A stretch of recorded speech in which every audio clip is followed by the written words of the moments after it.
nuyu Michel fay ñu continuer fayu loola kon bi ñu continuer fayal gaaw xanaa ñu rus téléspectateurs yi rek. man nag wax ji nag du bëri gi nii. mën de fa war de. maa ngi lay nuyu Mouhamed nuyu ñu ma bokkal plateau nuyu ñi nga xamante ni tous les soirs ñoom ñoo ñuy seetaan sur le rendez-vous tey di jeudi pratiquement 22 avril 2021 17h37 mooy soog a jot fii ci Sen TV la télévision leader.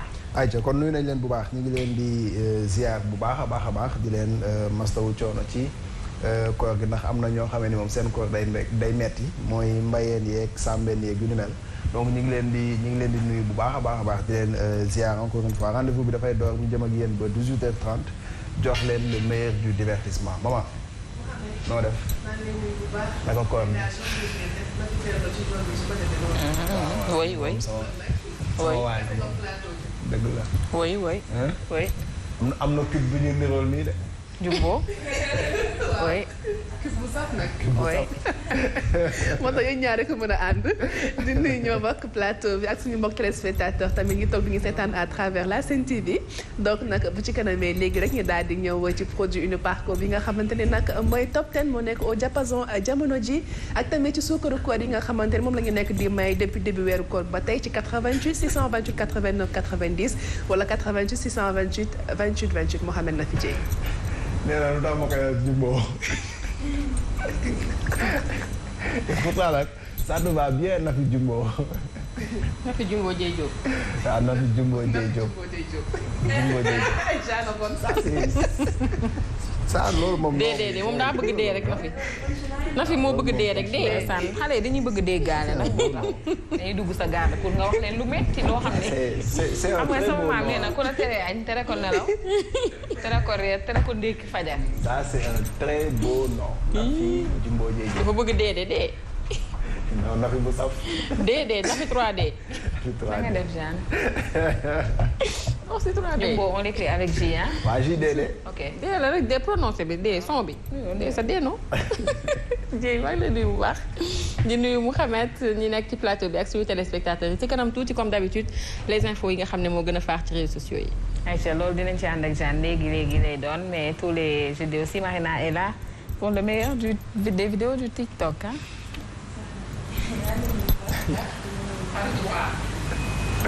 Marina keroog tooñ nga GP bi de maa la wax. c'est que da nga dem fii metti netti nga laal ko fu metti nga laal. waaw fu metti woon nga suivre nga sujet Marina bi de. waaw mooy guddi gi rek ñiy liggéey guddi fan yi macha allah waaw laal na fu metti daal. laal na fu metti kay laal na fu metti.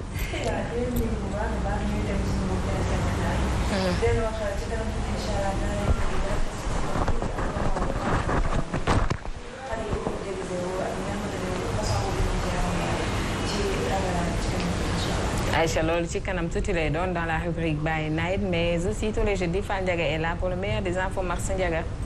Jéema Samba maa ngi lay ziar bu baax a baax di nuyu sama doom sama xarit moom moo. maa ngi lay fay Fall bokkal plateau bi. di nuyu askanu Sénégal yëpp su kanamee incha allah dinañ ñëw ci xale bu jigéen bi nga xam ne waa ji bañoon na li nga xam ne mooy ëmb bi waaye dem ba ca biir nar a jël si li nga xam ne mooy doom ji te bu jëlee doom ji du ko yóbbu këram da koy dénkaane ci kanam. Aïcha loolu dinañ ci ñëw itam tout à l'heure loolu yëpp nag bu ñu ko boolee Mohamed moo nax a nekk rendez-vous bu tay bi jeudi 22 avril comme ni ma ko waxee sànq. heure bi nag bu jotee koy xooli Fall. bu la neexee ñu xooli Marina wala ñu xooli. Mama Diallo. Mama Diallo wala. mu lay saf rek. wala Jeanne wala. ne dévions pas à la règle. wala Subatel wala température. waaw Aïcha loolu saf lay doon. la saf bu dee température am na ñu jox ñu. waaw bu dee météo am na bu mën nañ ñu jox Asma Khadija bu dee am na ci ginnaaw ñu xool météo tey juste après ñu dellu si Mara li ngay wax nii ñun dégguñu ko de du dëgg. Aïcha ñu dem météo ñëwaat kon.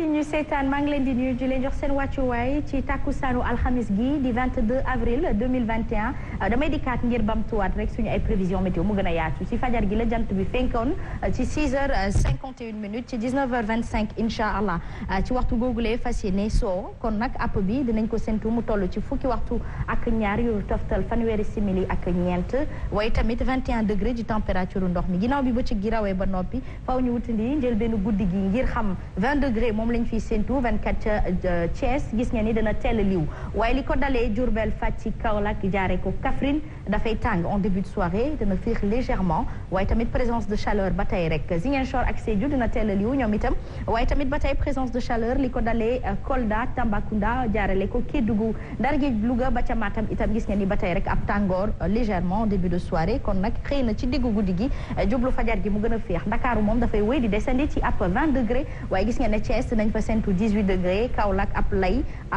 bu ànd ak 20 degré Sédhiou itam ab lay bu ànd ak 21 degré Celsius 22 degré gis ngeen ni dana gën a féex ci diwaanu Kolda Ndar Géej ak Louga moom dinañ fa sentu ab 21 degré géej gi ci bés bi ginnaaw bi mu feree bu njëkk ci suba si 10h54 minutes incha allah 23h52 minutes ci lay daal di feraat beneen yoon jot naa fees nag ñaari yoon ñaar yëpp jot naa jaar ci fajar gi la woon ca 5h du matin bu njëkk waaye tamit ci ngoon si la woon ci 17h22 minutes mbokk yi li moo nekkoon rek suñu ay prévisions météo si rappel on se retrouve tout à l'heure ci journalu 20h bu ko defee rek ma dégtal leen lépp lu ñeel prévision yi suba ba tout à l'heure incha allah.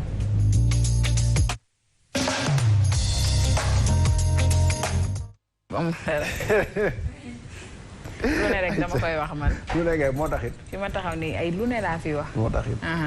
Aïcha Maman Diallo bu baaxee ñu wax ci top 10 di produit bees bi nga xamante ne ñu baax ko moo ñu koy indil. voilà Nafi donc muy top 10 comme ni ma ko tàmm di waxee c'est une gamme d'eau de toilette comprenant des références donc ñaari nag c'est pour les hommes muy élégance ak intelligence bi 5 yi nag c'est pour les femmes muy amour exotique li nga xamante ni mooy majestique sensitive ak idéal ak passion donc nag mu ngi noonu boo leen ko bëggee mën ngeen dem ci grande surface yi ngeen am ko fa ci prix yomb lool que mu nekk mbir Ndakaaru Njaay wala fépp ci Sénégal ci période tàngaay bi mën na leen accompagner seen ay déplacement ngeen def ko seen sac wala seen poche foo leen toog bëgg a xeeñ nag ngeen daal di koy jël nag piisoo ko en même temps aussi c'est un mix des meilleures fragrances parfumées du monde donc loolu nag moo nekkoon produit Uniparco bi nga xamante ne nag mooy top 10 et c'est un flacon de 115 millilitres avec pompe vaporisateur donc boo leen bëggee ci xéwal yi wala ci suukaru koor yi mën ngeen tàmbalee woote nag dès léegi ci 88 628 89 90 wala 88 628 28 28 wala ngeen bàyyi seen ay numéro téléphone ci suñu page l'officiel Sen TV bu ko defee balaa feewu émission bi rek ma daal di tànn quelques personnes ci yéen daal di ko jëlee ci li nga xamante ni mooy xéwal bi wala suñu page YouTube des médias Mouhamed Nafi Dieye Jumbo Dieye Diop. yàlla baax na ma am na solo ba tey mën nañu wéyandi di réagir ci suñu ay page ci réseaux sociaux yi Facebook l'officiel Sen TV et la page YouTube des médias pour pouvoir bénéficier ci ndogu yu bëri yi nga xamante ni dañu koy jox chaque jour ñaar ba ñetti téléspectateur Mohamed. démb de GP may naa 450 000. déedéet kay ci guddi gi waaw. déedéet kay démb guddi ci guddi gi de démb may naa 450 000 ñaari yoon 200 000 ak ñaari 25 000. ah Mohamed nag man est-ce que du ma commencé woote démb de noonu laa ko mayee GP te ndax ñaari 200 000 yi pour mu leer may ma ko téléspectateurs yi woote de. ci Facebook live bi laa tànn ñaari numéro ku ne ma jox lu 200 maa la wax lii. mais yow ci yan critère ngay tànnee numéro yi la. commentaire rek. commentaire partage ah. commentaire nga partage. man de naa tey faral nag di dinaa commenter. maye 500 000 ci GP. maa doy taal. ci Facebook bi ba tey ci live. waaw ci Facebook live. man tey dinaa commenter man lépp laay bàyyi ma boole. xel. man 500 tey yaa bàyyi ma xel. tuumaal bi faux compte jënd connexion. lépp rek dinaa lu doy waar laa lay si. dinaa dugg ci YouTube doo bi. bëgg a créer faux compte. tuddee ko Fall Ndiaga. jënd connexion bu bëri di dugg. di dugg. waaw dëgg dëgg. di commenter partage. di bind di bàyyi. te da ngay xam ci. di bind de wala fi ma ngay laal gaay programme mbind mi waaw. waaw te da ngay xam fi ngay laal gaay yi. balancé doo. di noppalu. en tout cas démb 450 000. del am flair ci ñi nga bokkal bu commenté duggee mu leer na la nit ñi mooy ñi ma nekkaloon sax nga xàmme seen bind xàmme man seen. askan wi laa bokk. del xàmmee bind yi boo gisee sew dijji créer compte moom naa ko def.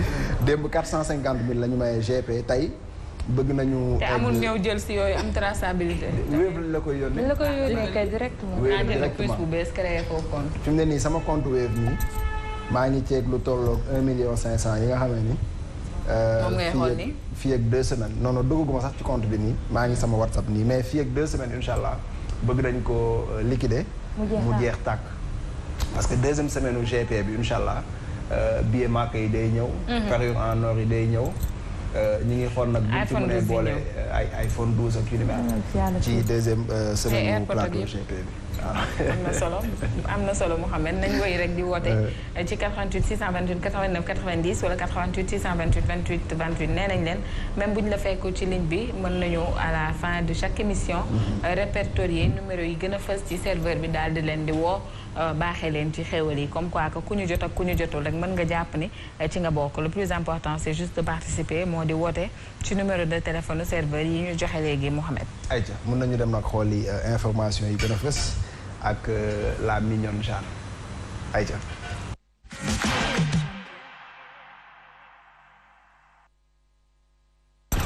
ayca Jeanne ñu tàmbalee ko point Covid comme tous les jours. Voilà on est jeudi 22 avril 2021 naka noonu def nañ lu toll ci 1392 tests 65 ñoo ci daal di dikk positif 30 cas contact la ñu am ak 35 transmissions communautaires 51 patients la ñu contrôlé négatif donc déclarés guéris ak 9 cas graves ci suñu service de réanimation yi benn décès moo tukkee tey ci doomu jàngoro bi lee di Covid 19 Mouhamed Nafissatou Dieye. Ndiaga mu mel ni ñu ngi ci tendance baissière bi ba tey ndax bu tayee dañuy am 15 bu subaa ñu am 75 bu gannaaw subaa ñu wàccaat 9 yooyu yëpp itam du tax ñu xam fan la ñu toll ci feebar bi. waaw moytu ko rek c'est-à-dire feebar bi moom bu doon wàcc ba 20 tamit naxoon nañu fi gënoon na fee wàcc ba xel yi dal ni jeex na tàkk mu jeex ba si àgg ñu naan deuxième vague. moo tax ak nu mu mën a demee rek mooy ñu moytu rek lu ci am solo la. ay ca Jeanne ñu jógee foofu wax ci forum de l'emploi bi nga xamante ni daanaka am na tey pratiquement toute la journée njiitu réewum Sénégal woo ca jeunes ya ngir ñu toog waxtaan xool yal alternative la ñuy wut ngir mën a jëmmal emploi des jeunes fii ci Sénégal ñuy wax ni li ci gën a fës mooy Macky Sall dafa nekk di faire face au péril des jeunes. dëgg la Nafissatou Dieye boobule forum nag mu nga amee woon fële ca conférence centre international Abdou Diouf ca Diamniadio ñu xamal ni que population bu Sénégal daal dinay constitué wu à 70% de jeunes loolu nag moo tax kii lee di njiitum réew mi di président Macky Sall daal dinay dajeek ñoom fële ca Diamniadio ngir waxtaan ak ñoom ci naka la mën a def ngir yooyu lee doomu Sénégal à 70% de la population daal day jóg ci jafe-jafe yi nga xam ne nekkee nañ ko maanaam jóg ci chômage bi et que ñu jéem a xool naka ak naka lañ leen di jéemee dugal à ce que ñu am ay liggéey et que ñu bàyyi difficulté yi nga xamante ne ñu ngi ci yëngu ñuy fàttali itam ni que ginnaaw bi fi ay manifestation amee woon fii de ci Dakar ci bu yàggul dara kii lay di njiitum réew mi Macky Sall ba mu génnee dafa daal day jàkkaarloo ko population bu Sénégal di wax jeunes yi ni que je vous ai compris Nafissatou Dieye je vous ai compris boobu nag tey moom la ndaw ñi di xaar mu daal di convertir en acte ndax dañoo daal di sonn ci wax yi nga xam ne président bi mu ngi koy wax te deful benn yoon acte actuellement nag daal dinay dégager gum lu toll ci 450 milliards au moins pour 3 ans maanaam fii ak 3 ans waaye tam 150 milliards yi ci at bi nga xamante ne dugg nañ ci 2021 bi mu ñuy xamal itam ni que fii ak ay fan yu néew maanaam au mois de mai 80 milliards de francs CFA dina daal di servir à recruter au nombre de 65 000 jeunes fii ci Sénégal maanaam ci l'étendue du territoire ñuy xamal ne que ci yile activité la daal day concerné bokk na ci li nga xam ne moo di éducation bokk na ci li nga xam ne moo di reforestation de reboisement hygiène publique ak li nga xam ne moo di sécurité d'entretien routier ak des pavages yi ville bi ak yeneen xeetu liggéey yi nga xam ne rek nekk na fii li ci Sénégal waaye nag ñàkkul ni que foofu lee ca Diamniadio ay jeunes yi nga xam ne jóg nañ di indi seeni ay gis-gis ginnaaw bi fa président Macky Sall teewee tey daal dinañ ci jël benn jeune Kaffrine mu joxe point de vue am bu vidéo bi yembee ñu tegal ñu ko ñu daal day xool boobu les jeunes dellu si waat.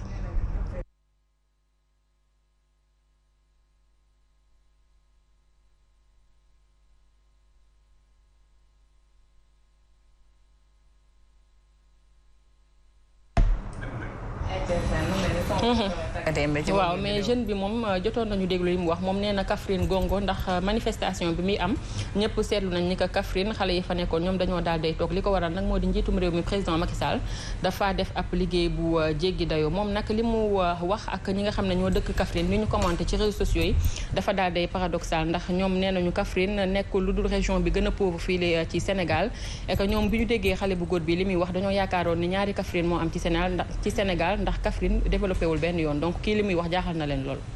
nekk na waxtaan bu am solo Ndiaga mu seex ko nag ak jeunes yi tous les régions am seen ay représentants benn ñaareel bi di il a certes invité des politiques qui ont ñenn ñi décliné boobu la invitation ndax gis ñu xëy na seen bopp ci bi dee waxtaan waaye itam moom jiitu réew mi yëkkati na ay kàddu yu bari jëmale ko ba tey ci li nga xamante ni moom moo di l'emploi des jeunes ñi fi nekkoon comme ay DER ak ay ANPEJ ak yu ni mel daal dinay félicité DER ndax jàpp na ni DER waruñu koo ŋàññi au contraire dañ ko war a félicité ndax financé na en 2 ans des milliers et des milliers de jeunes yooyu yëpp itam gis nañu ni mu nekkee di alimenter beaucoup de discussions sur la toile parce que les gens disent que est-ce que le président connaît réellement la problématique de l'emploi des jeunes au Sénégal.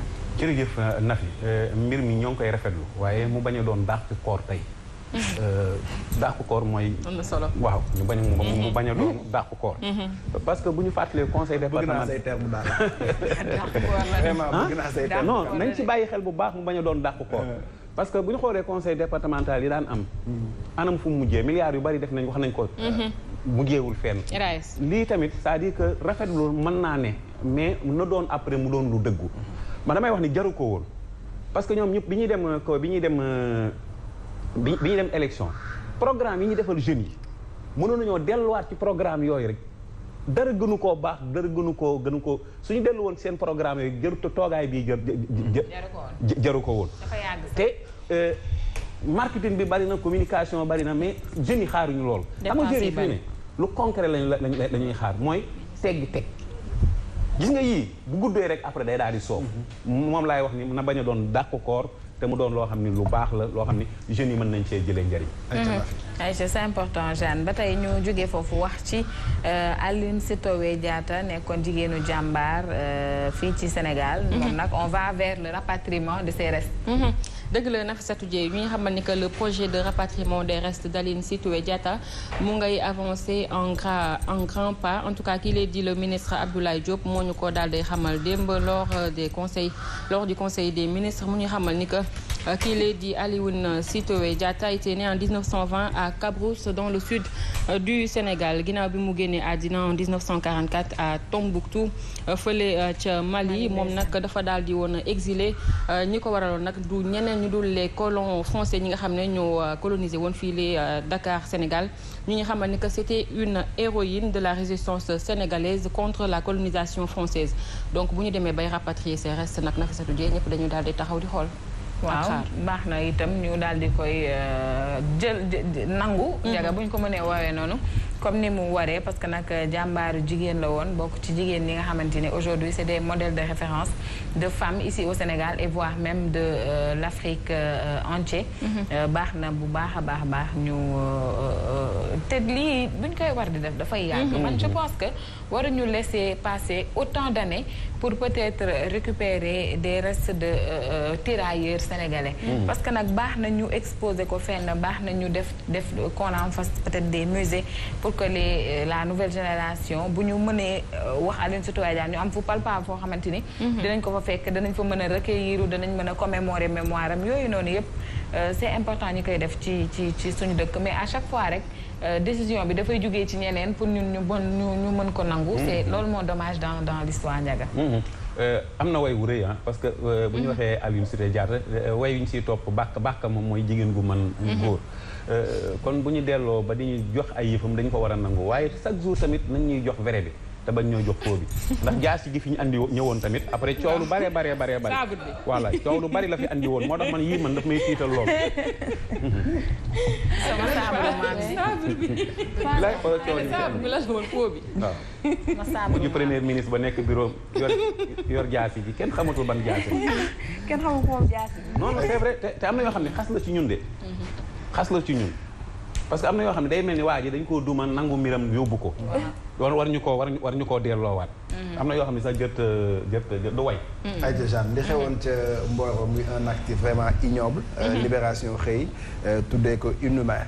ayca Mohamed mu nekk lu métti tukkee ci ki nga xam ne moo di Magor Mbaye toll ci 18 ans ak Seydina Lo toll ci 24 ans ñoom nag la yoon daal day teg loxo ginnaaw bi ñu fiiree ki nga xamante ne moo di Antoine Thiombane tolloon ci 62 ans ba noppi ñu daal di koy délaissé ci benn village bi mu doon agoniser maanaam da doon sukuraat bi ñu ko fay bàyyi ñu daal day daw ñoom nag malheureusement ci lendemain ba la leen yoon daal day teg loxo ci noonee la ñu daal day avoué ni que dañ ko bëggoon a évacuer waaye dañu tiitoon moo tax ñu daal day daw bàyyi fa ki nga xam ne moo di Antoine Thiombane ñuy seede ni que nit ku baax la woon ak mag la boo xam ne matoon na bàyyi ci réew tolloon ci 62 ans moom nag ci situation yu compliqué yi la daal day ñàkk bakkanam am na itam beneen personne boo xam ne ci ñaari nit yi la àndaloon muy M Ndoye moom nag actuellement yoon mi ngi koy wut ngir meurtre ki nga xam ne moo di Antoine Thiombane métti na nag Mouhamed. doy na waar en tout cas ñu ngi koy jaale famille am yëpp di ko jaale waa Mboro yëpp. peut-être inconscience su jeunes yi moo waral acte yu ni mel. mais dafay permettre rek ñu gën a conscient ci yenn yi. parce que defe naa ni boo fiiree mag ba noppi faal. premier acte bi nga war a def mooy jéem ko yóbbu hôpital wala sax nga jéem a woo sapeur. ñu ñëw secourir ko. ñoom nag ci beneen anam lañ ko defee xam naa tiitaange boo leen ko defloo. wala inconscience moo leen ko defloo. te li ci gën a graaw mooy ki ko fiir tamit c'est un sans permis amuloon permis.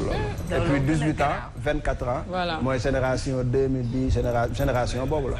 dañu am permis de. waaw moo tax oto moom di ko dawal sax permis ma xam nga ni oto bu am këyit da lay may fit. dëgg la. bu amul këyit la dafa am yoon yoo xam ne doo fa jaar. yàlla bu la policier arrêté ba nga taxaw nag. di ko xaar. ba mu ñëw bu la laajee permis nga jox ko waaw assurance nga jox ko carte grise nga jox ko lay dëgg la takk sa ceinture mun la avancé nga dem fas sa kanam visite technique nga joxe waaw dina mel ni gendarme boo amul dara moom da ngay énervé gendarme ma jàppoon moo ci yoroon benn permis ma jox ko assurance ma jox ko inspecteur ma jox ko pneu secours ma jox ko mais xam naa ni xoolal man xam naa ni yoruma triangle rouge mu ne ma triangle rouge ma ne ko waxal rek da nga am yéenay jàpp ma rek mu ne ma jox ma dara ma ne ko waxal loolu li nga ma laaj lépp jàpp ma mais boo yorul dara moom da ngay commencé naan non police bi énervé ci ñoom dañ la laaj rek dañ laa laaj rek walaay dëgg la mais da ngay mel nan dem liggéey ñu defuñu fekk ne yow yaa yorul dara yor kayit daal yu mat booy dawee pour secours yor kayit yu mat yor kayit yu mat da lay may fit ci dawal ñaareel bi tamit mooy boo yorul kayit waroo dawal parce que li dal nii xale yi li tax ñu daw mën na am bu ñu amoon permis dinañ taxawu góor gi mais ñàkk permis dina tax ñu daw dalay waaw day tax dalay manqué loo fit daal doy na waar te ñu moytu alewu peut-être Yoff bi waaw rond-point Yoff bi ak Bonavita ak yu ni mel waaw foofu moom ay vidéo dafay jógee man foofu dafa fa ragal li ñu filmé waate doo xam naan ay vidéo dafay jógee dem ci askan bi waaw yaa meilleur sama xarit bi yaa meilleur te mari lu mu ci fekkee da koy boot xeex bu mu fekkee da koy boot yaa meilleur booy def lu baax day rek pat wax day am ay te ñu jeexal daan ak benn insolite bu am fële ca Padois ñaari xale yu góor yu doon xeex pour les beaux-yeux d'une fille gëjoon naa koo dégg nag na fi mais Padois daal dinay tax ñu koy fàttaliku ndax bi ñu nekk collège tam yi xeet dañ ko doon gis lu bëree bëri waaye démb ci guddi foofu lay ca Padois ñaari xale yu góor dañ doon xeex ndax benn xale bu jigéen bu dul woon nag ñi doon romb kon actuellement dinañ wax ab bakkan bu faatu foofu la ca Padois li ñuy xamal rek mi moo ni foofu ñi fa dëkk ca Padois ñaawlu nañ bu baax a baax bi les actes d'autant plus que dañu nekk ci mois de Ramadan nga xam ne ñëpp dañoo war a daal di rek nekk en période de recueillement fii lee ci Padois Buldeuse ñu gën koo xam ci quartier bi nga xam ne dafa paisible depuis sa création vers les années 1970 actuellement booy wër quartier bu gën a bëri ay drogué ki sàcc ak lu ñu mel da ngay daal di dem ba foofu mu nekk lu ñaaw nag loo xam ne ña fa dëkk ñu ngi koy ñaawlu bu baax nag sa tujjee njagat sañcaan yu bees yi léegi dafa mel ni mooy pôlu defkatu ñaawtee fii parce que nag peut-être nit ñi dañuy tàmm tëju mbedd yi weet Padois du sañcaan 1970 Buldeuse yi waaw yàgg na problème mooy nag quartier la boo xam ni li ñuy génn comme toogaay ay mbedd di toog di bëriwul souvent xale comme ni nga ko waxee ay xale yu góor ngay gis te Padois dafa bëri ay ruq yu sew waaw yu sew te defkatu ñaawtee fii dañuy utiliser ruq yooyu parfois pour làqatoo fa wala pour tuxee fa wala pour agresser. amaana sax duñ fa dëkk. mais dañ fay faral di bëri na ñoo xam ne wallaahi bëri na quartier yoo xam ne. mën nañoo takkal quartier ba fekk ñay def jëfi ñaawtee fa dañ fay fréquenter. dañ fay fréquenter mais dëkkuñu fa. ayca jërëjëf Fall merci Jeanne pour information yi. c'est moi Mohamed. Hervé Douma sa bula big baax na de. merci beaucoup. thank you.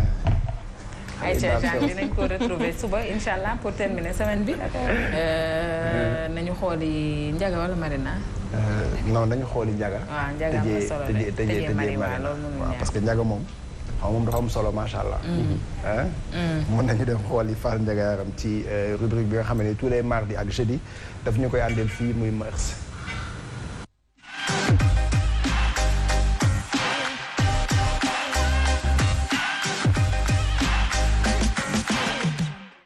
ay ca Fall fu kaay toll. xale bu jigéen bi dafa am faram bu mu doon génnal. far ba nag woo na ko ni ko dama lay jox portable. mu dem di jëli portable ba ca la ko far ba tëddee mu ëmb ca waxoon na ko nag ni ko ca jour ba ni ko su ma ci jëlee ëmb nag mu ni ko ma jël sama responsabilité waaye xale bu góor ba daa mujj daw ay responsabilité dem ba xale ba màgg parce que dañu du nangu doom ji du nangu ëmb bi ndax dafa am jabar. waaye consentement amoon na ci. consentement amoon na ci. waaw waxtaan ba jubóo la ndax portable ba la moo ko may.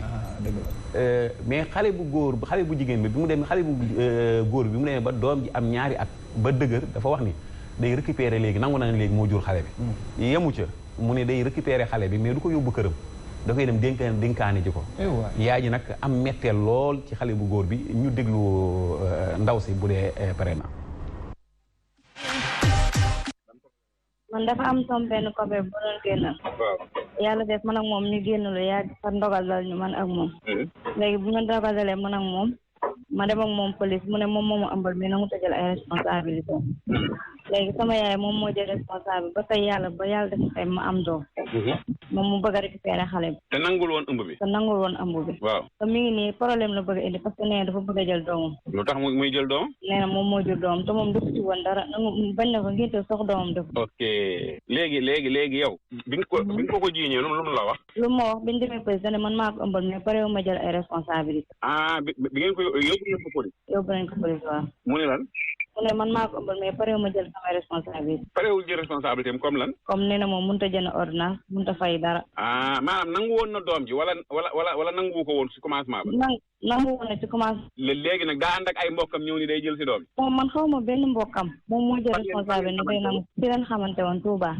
laa def waaw mais man Touba dafa ma daan woo WhatsApp même bi ma demee commissariat dama leen ko expliqué lépp moom tamit fu mu dëkk moom lu ma waxee xam nga fan la ma fa la dëkk dana ma Dakar la dëkk ndekete dëkkul Dakar fan la dëkk Mbuur la dëkk waaw après bi police defee gëstu la xam ne Mbuur la dëkk mu ne moom dafa am jabar te bëggul ay jabaram xam ne moom dafa am ak keneen doom waaw léegi problème yooyu ci laa nekk ak moom yéen fan ngeen daan daje man maa daan dem këram fan ci Mbuur non hôpital Ndiaye maanaam da daan ñëw Touba waaw Touba la daan ñëw dafa am Touba dafa am isi na ndox Touba mu daan ñëw Touba léegi mu ñëwee Touba ndax may woo ma dem këram nga dem këram waaw premier jour bi mu lay nax lu mu la wax premier jour bi ma woowee daf ma def ma jëlal benn téléphone naan ko jël après ma ne ko man sama yaay daf ma tere ma génn mu ne moom dafay dellu te bu ko dellu daf fay may waaw laa ne ko waa kon baax na man maa ngi ñëw boobu nekk ma tàggu ci ma nekk mun ma comme que da koy jënd te da koy yóbbuwaat dama nga jël après si ma demee noonu ci la ma forcé man ak moom tey waaw léegi bi ma paree ma ne ko waa léegi lu ci mën di am mun ma lu ci mën di am dinaa jël sama responsable ndax jox na la portable ba joxuma dara lu mu la jox ba ngay dem joxuma dara la ma joxo xanaa waxoo ko ni ko yow li nga ma def nag ak portable bi nga ma digoon ak yooyu wax naa ko ko mënuma portable bi dinaa ko indi portable ndax jar na loolu jaru ko xam nga lii dañuy fàttali coowal Habib ba walaay dëgg la Habib iPhone 7 ba nii walaay nii la demee woon rek de xale yu góor yi souvent dañ lay naxee li nga gën a bëgg wala day nax li nga gën a bëgg ñii dañ leen a naxee ci 110 ñii ñu naxee leen ci hamburger ñaaw na de ñii ñu naxee leen ci ay 10 000 ñii ñu naxee leen ci jasineer ñii ñu naxee leen ci portable bëri na xale yu jigéen boo xam ne kenn ku nekk ngeen baal ma de du ñëpp de dama ni bari na ci xale yu jigéen ñi koo xam ne bu wéetee am na luñ ko mas a naxee am na koo xam ne sax mbëggeelam lañ ko naxee maanaam mbëggeelam képp la ñu utiliser naxee ko te xale yu góor yi buñ la bëggee sàkko moomoo lu ne jaral na leen lu ne jaral na leen ko mais lu ne tamit mën nañ la koo wan ba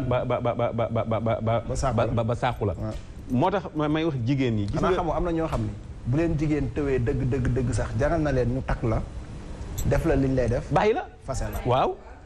juste rek pour découvrir am na koo xam ne li nga doon yow. am na góor ñoo xam ne. rusuñu ñu limal leen i jabar. déedéet jigéen ñi ñoo rus ñu limal leen ay jëkkër. mais am na ay xale yu góor yoo xam ne dañuy wax ne du ñu moy. bu ñu naree caay-caay dañ koy. dañuy préfère ñu takk. waaw dañuy nangu ñu takk la ba nga def lépp ñu tëddee la ba seen xelmati dañ. ñu soog laa nu ñu koy waxatee ñu soog laa fase. te boobu moo gën a metti. moo gën a metti parce que yow utiliser nga xale bi jar nañ ñu jox la 1 million. can ko def jeeg di ko sëy lool. déedéet merci ñaareel bi mooy kenn du xas waa ji ci njaaloo. beneen bi moom mooy xale yi nañu tey gis nga portable yi bu tax nga jaay sa bopp. balaa weer wee dee beneen portable bu bees. day génn mooy génn. gis nga 50 000 yii ñu la naxee ba tëddee la. mën nga am tasanteeg waay ju baax mu may la 100 000 te du la tëddee. te nag gis nga moytu leen yéen xale yu jigéen yi. surtout génération 2000 bi. gis nga ku la ci wax ne la fii laa yemu fa. day jéggi frontière. ku la gis nga te moomoo jigéen ñi. góor ña ngi leen di naxee ni am na lu ñu leen war naa leen application la billaahi boo ko téléchargé ëmb. ngeen moytu ko bu baax a baax bu application. baalu say doon yëpp lay yóbbu. bilaay yëpp lay yóbbu. ngeen moytu ko bu baax daal lii lañ leen andil. lan la application yóbbu données. wala xool ay wala yónnee la benn lien ñu la cliquer ci lien boobu fekk lien boobu yëpp. walaay dëgg la application sax ci portable lay ne waaye application boo summi sa tubéy du application de boo ko téléchargé dee de application ci bu nekk ci tubéy. doy na waar. merci beaucoup Ndiaga saa yu ñëwee mu am solo.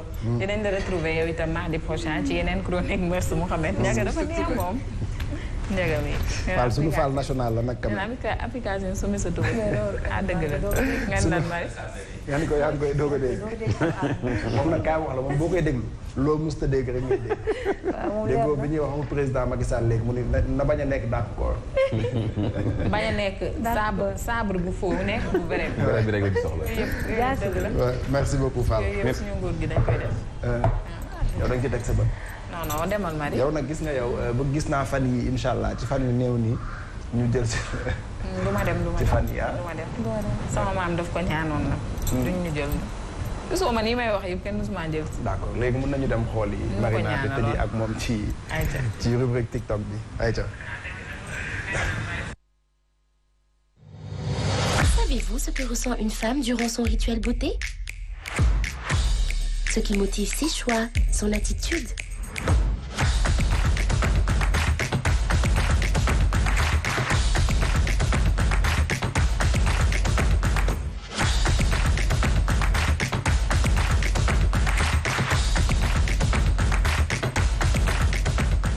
Pour mon rituel beauté, l'élément principal, c'est mon lait de corps. Il hydrate intensément ma peau, révèle l'éclat naturel de mon teint et je reste fraîche comme jamais. Il est aussi très efficace sur les hommes et on l'appelle You Perfect.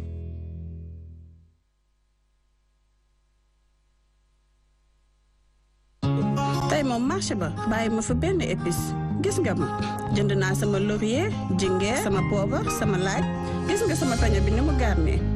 épices yu naturel yooyu yëpp ñu ngi ci kadi bi. kadi yi ci sama cin waaw waaw moom rek a wóor saf safal bi ma tàmmu waaw waaw kadi rek a sell. ngir sama bànneexu njaboot kadi lay toggee saa su ne ndax ay ferñeenteem ak cafkaam bu amul fenn. kadi yi ci sama cin waaw waaw moom rek a wóor saf safal bi ma tàmmu waaw waaw kadi rek a sell. sumay togg sumay marine moom laa wóolu saa su ne kadi daal moo bëri doole. Kadi. Les bactéries nous suivent partout quand on tourne la main, quand on attrape les objets, quand on mange. On n'a pas toujours accès à l'eau et au savon pour se laver les mains. Heureusement, il y a Cetigel. Adoptez le geste Cetigel.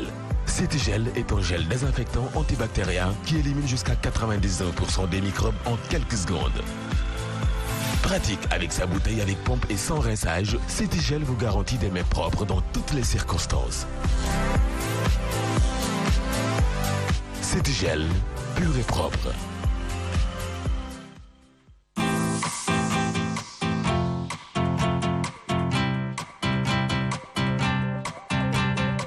Avec le maquillage, l'exposition au soleil, les mauvais produits, vos visages en souffrent. Problème de peau? Essayez le soin du visage Super Correcteur. Super Correcteur, une crème hypoallergénique réparatrice qui soigne, nourrit et adoucit la peau.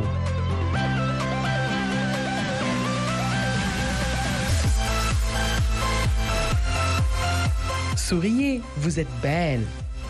Super Correcteur, le soin du visage par CEF Paris.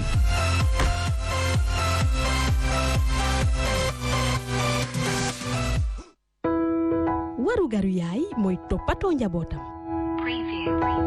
tette leen ci seen àdduna ba ñu am njëriñ xamal leen solo si yar teggin ak lii di set raxas seeni loxo bu ñu jógee ci biti mbaa ñu foo ba pare ak balaa ñoo lekk mën nañoo aar te musal ñu ci yenn jàngoro yi man Setex lave-mains laa taamu sama feem mooy Setex saabu liquide bu duute gaaw a xëpp Setex dafay dindi lépp luy salte ak microbe yi nekk suñuy loxo bàyyi ñu xet gu neex. Setex, le geste sain.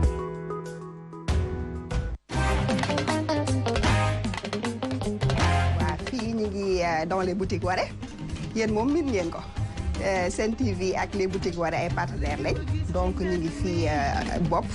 en face centre de bopp terrain basket bi ginnaaw Massalikul Jinaan comme on vous dit rek Waré boutique moom ci arrivage la ñuy dox chaque jour ak arrivage bu bees donc fi mu nekk nii moom ñu ngi leen indil ay brodé yu rafet couleur yu amul fenn vraiment qualité supérieure 100% coton neex ci yaram ba pare tël na soo ñëwee lépp ngay am nañ brodé am nañ voile coton am nañ pagne vraiment indi nañ ay coton yoo xam ne yu mucc ay lépp la ñuy def daal sac foulard par pièce soo bëggee aussi ñu jaay la par bal ku mënul déplacé wu on a nos pages Facebook Def Chic Ama Chic Zahra Chic Queen Sañse wala ba ci espace hijab le plus souvent suñu article yi dinañ ko ci def soo wootee li nga bëgg dinañ la ko livrer ba fi nga nekk brodé yi nag moom am na yomb na vente en ligne c'est tendance ak jamono ji fi ñu toll nii corona bi yooyu même pas besoin de se déplacer il suffit d'appeler ñu envoyé la li nga bëgg ñu yónnee la ko fulaar ibaadu yi tamit Waré boutique da ciy jaay yu rafet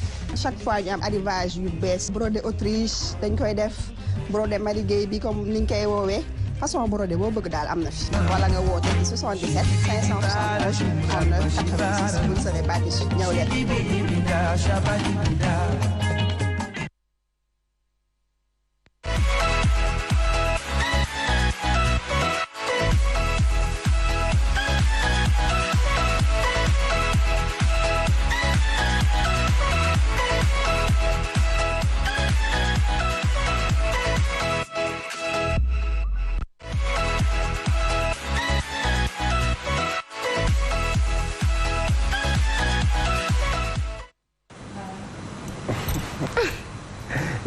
ñi ngi xaar kon dama ci Marie bon Diallo bu baaxee nga ñamal ñu tuuti rek ci Waré boutique ak top 10 bu baax mi voilà na fi donc gis nañ ko léegi Waré boutique mu ngi nekk fële nga xamante ne nag mooy Colobane képp ku bëgg ci tissu yu baax yi rek xam ngeen ni Korité bi mu ngi ñëw donc xale yi dañoo war a sàggi sañse lu rafet donc nag képp ku bëgg ci tissu yu nice yi rek am nañu ay brodé am nañu ay jasner am nañu ay bazin que mu nekk tissu góor wala tissu jigéen ku ci bëgg rek mën nga woote ci numéro bi boo ko defee nag boo fa demee moom sax aaju dina faju incha allah te diñ ci sentir sa bopp bu baax a baax Nafi Dieye donc nag ñu ñëwaat ci produit Uniparco bi nga xamante ni rek nag mooy top 10 comme ni ma ko waxee nag gamme la boo xamante ni góor yi am nañ ci seen wàll ak jigéen ñi donc 5 parfums yi nag c'est pour les femmes muy amour passion sensitive majestique ak li nga xamante ni aussi nag mooy idéal pour góor yi nag am na élégance ak intelligence donc nag c'est un mix des meilleures fragrances parfumées du monde mu ngeen ko def seen sac wala seen poche rek bu ko defee foo leen toog bëgg xeeñ neex rek ngeen daal di koy jël utiliser ko bu ko defee nag xet bi 24 heures sur 24 dafay des ci li nga xamante ni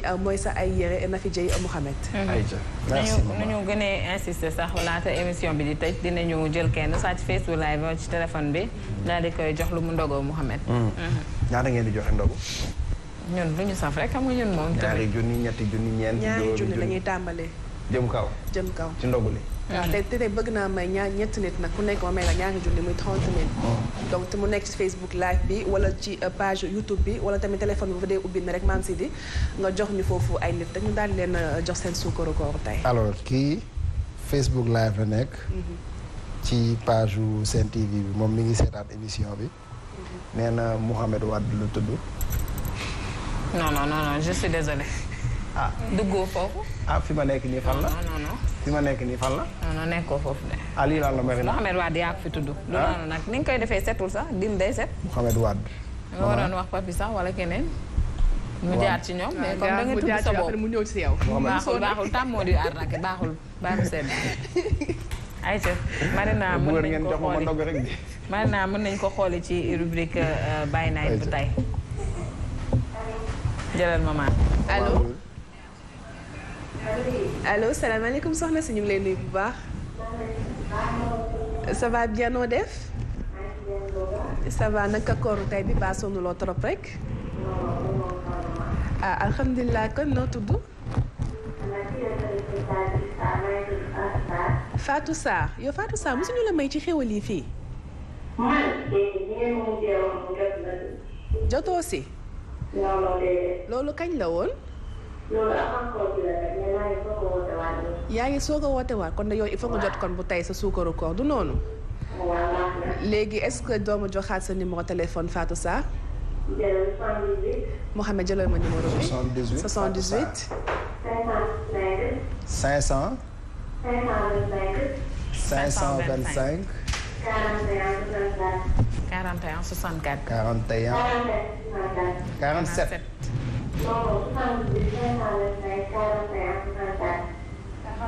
41 64.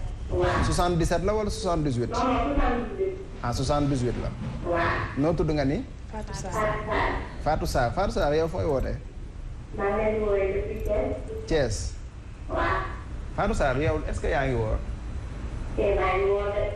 sa baat bi ni ruuma baatu kuy woor de. Thiès tampi wala. ma ni Thiès tampi wala Fuuta rek moo tampi jamono ji.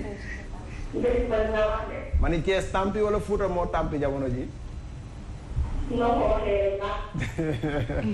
ayca nuyul ñu waa Thiès yëpp dégg nga. waa Grand Standing ñu ngi leen di nuyu donc waa Thiès yëpp ñu ngi leen di nuyu. ayca merci beaucoup à Fatou Sarr du ñàkk fii ak waxtu mu jot xewal yi nga xamante ni Mama Diallo moom la ko may mais woy leen rek di woote le temps ñuy dem xooli Marina ñëwaat képp ku ñu fekk ci ligne bi dinañu la jox sa ndogu tay Mohamed.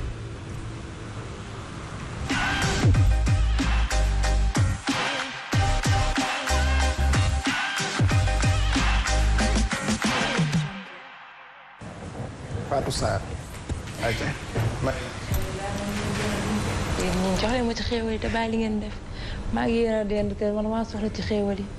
mu ngi noonu na fi yaag Mouhamed dañoo duggoon naa sànq ci TikTok bi génne li fa gën a fës maanaam xale yu jigéen ñi seen xeetu sol ñi seen xeetu doxalin ci biir weeru koor gi bu yembee rek mbaaraa nga may ñu ko. bu seetaan de ñu xool rek ñëwaat.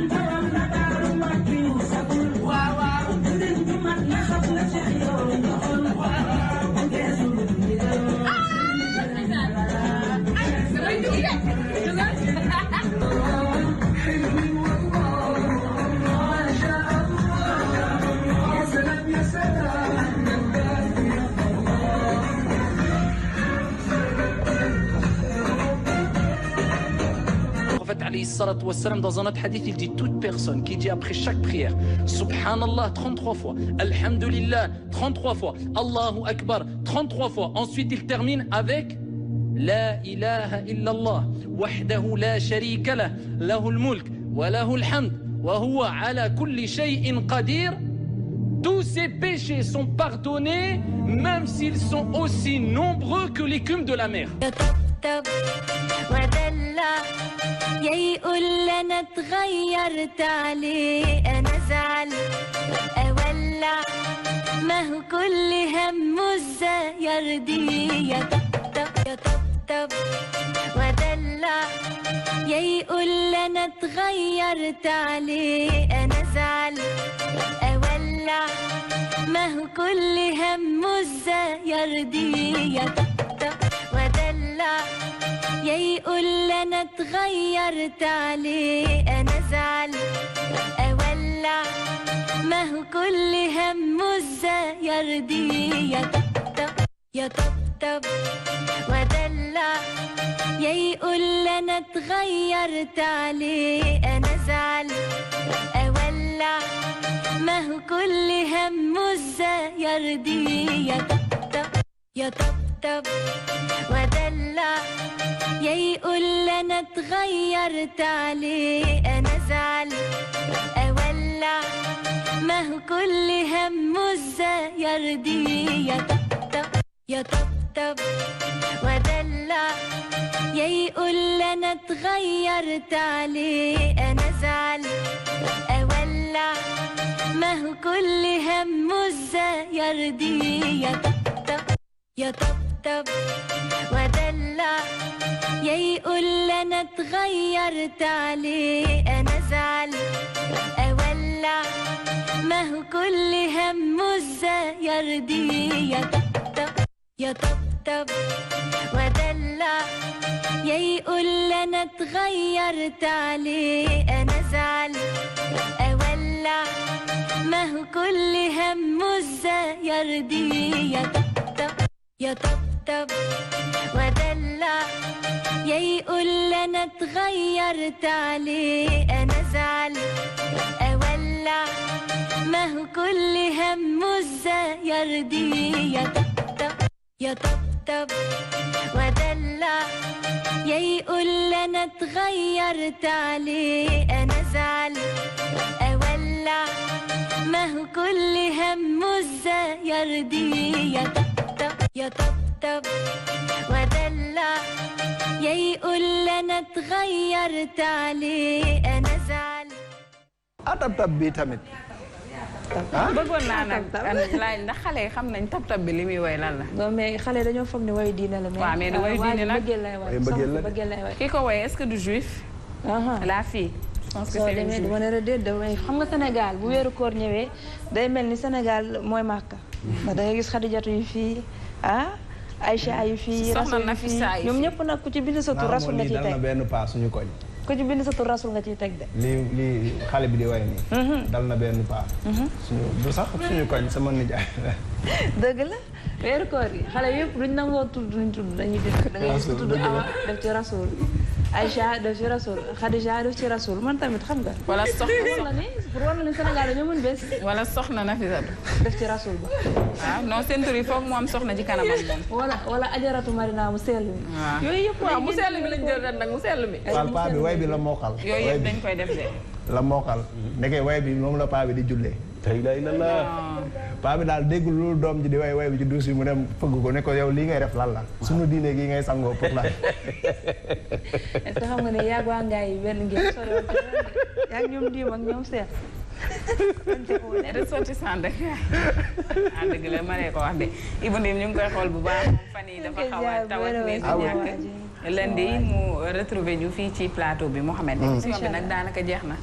Marie dañ lay remercier yow. waa jërëjëf jaajëfal jox la dig daje lundi incha allah. ci beneen rendez-vous ak yeneen i chroniqueur. bu soobee xale yi nu mu tudd ay lan. Aïcha Rasoul Amina Rasoul. Awa Rasoul Awa Rasoul yaa Awa Rasoul. Marie Rasoul. Marie mu sell bi. Marie mu sell bi. Aïcha merci beaucoup. Aïcha Mouhamed émission tay bi nag daanaka jeex na dañuy xool rek nu ñu joxante dig daje suba incha allah pour terminer la semaine en beauté le temps rek de remercier ki nga xamante ni moom solal tunique bu rafet bi di Go Fashion moom nag dafay def yu rafet numéro de téléphone am di 77 960 71 17 960 71 17 mu nekk fële ca marché Zing centre commercial El Hadj Modou Tall ku bëgg rek ci li ma sol ni mën nga ko contacter le reste des infos vous l'aurez sur mes pages Facebook Instagram Twitter. yàlla baax na ay ca kon ñu joxante rendez-vous ñun ci kanam tuuti bu 21h45 jotee ci GP tey nag dinañu dalal sunu kilifa muy Serigne Abdoulaye Diop Bichri. waxtaan wi dina yaatu lool ci. waaw tey ñaan ñi invité ñëpp macha allah. sëñ Moustapha Seck. sëñ Moustapha Seck. macha allah di jàngkat boo xam ni. di jàngkat bu mag. il est bon. waaw sëñ Abdoulaye Diop. sëñ Abdoulaye Diop Bichri. waaw. tey daal xam naa ne xam-xam gi dina gën a yaatu. ci ci plateau teel a taal rek teg café Touba gu bari waaye. bu bari di ko waxtaanee. sëñ Abdoulaye Diop Bichri xam nga sama nijaay la. ndeysaan. déedéet ay nijaay yu yaa may neex yooyu de. nijaay la waaw direct la. ndeysaan am nga nijaay ju gën. waaw macha allah bu subaa nag ci àjjuma ji. Ndoumbelane dina recevoir président mouvement Gëm sa bopp. muy Bougane Gueye Dany. ci GP bi suba moom mooy suñu invité donc samedi itamit Serigne Akassa Samb mooy waxtaanee GP bi samedi ci plateau bi donc programme 3 jours yi ñu jëm mi ngi noonu démb wax naa leen ko sànq may nañu 450 000 tey ci guddi gi dinañu may enveloppe bu tolloog 500 000 francs donc woy leen di ñu xaar ci suñu ay plateforme digitale